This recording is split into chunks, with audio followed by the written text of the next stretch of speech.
ناظرین، آپ سبھی کا میرے YouTube channel Islamic authentic talk میں خیر مقدم ہے۔ ناظرین، دی کشمیر فائلز نام کی فلم ابھی چند روز قبل ریلیز ہوئی ہے اور کامیابی کے ریکارڈ قائم کر رہی ہے۔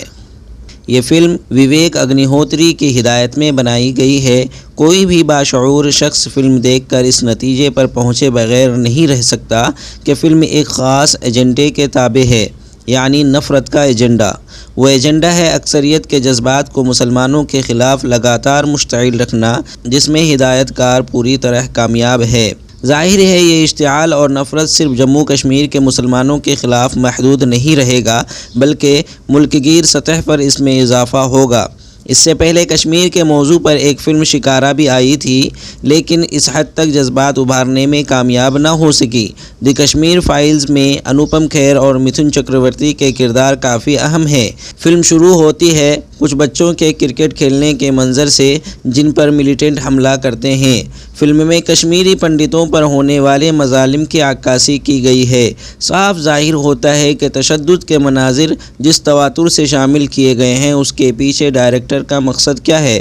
رلانے والے سین بھی رکھے گئے ہیں، کہیں کہیں آدھے سچ کے ساتھ، اور آدھے سچ اور جھوٹ میں فرق کر پانا بڑا مشکل ہوتا ہے۔ کشمیری مسلمانوں کو ظالم اور دہشت گرد ثابت کرنے میں کوئی کسر نہیں چھوڑی گئی ہے۔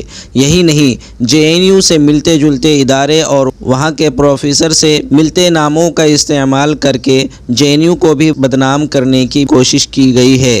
فلم کو زیادہ سے زیادہ لوگوں تک پہنچانے کی کوشش میں کئی صوبائی حکومتوں نے فلم کو ٹیکس فری کر دیا ہے۔ کہا جا رہا ہے کہ ہر محب وطن کو یہ فلم دیکھنی چاہیے، گویا نہ دیکھنے والے غدار ٹھہریں گے۔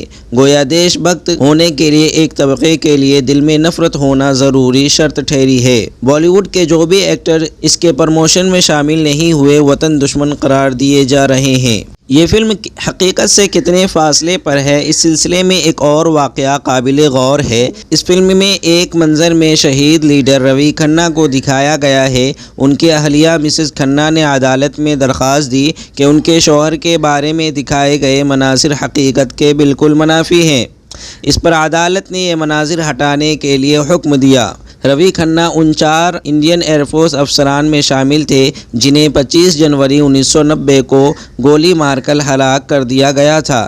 مسز شرما نے اس سین کو غلط طریقے سے پیش کرنے کا الزام لگایا۔ انہوں نے سوال قائم کیا کہ کرفیو لگا ہے، بند کی کال ہے، ہر طرف دہشت اور قتل و غارت گری ہے، سڑکوں پر خون بہہ رہا ہے۔ ان حالات میں پیٹھ پر بیگ لیے ڈریس میں ملبوس بچے افسران کو پھول پیش کر رہے ہیں اور افسران بچوں کو ٹافیاں بانٹ رہے ہیں۔ بھلا ایسا کس طرح ممکن ہے؟ پوری فلم میں اسی طرح کے مناظر ہیں۔ دوسری طرف مسلمانوں پر ہونے والے مظالم کا کوئی ذکر نہیں ہے، جبکہ مسلمان دوہری چکی میں پس رہے تھے۔ سیکیورٹی فورسز کے لوگ انہیں دہشت گردوں کا ہمدرد ہونے کے الزام میں گرفتار کرتے تھے اور ملیٹنٹ پولیس کا انفارمر سمجھ کر ان پر حملہ کرتے تھے۔ اس طرح ہزاروں مسلمانوں کا قتل ہوا۔ پولیس تصادم کے دوران اکثر بے گناہ شہری بھی زد میں آتے رہتے تھے۔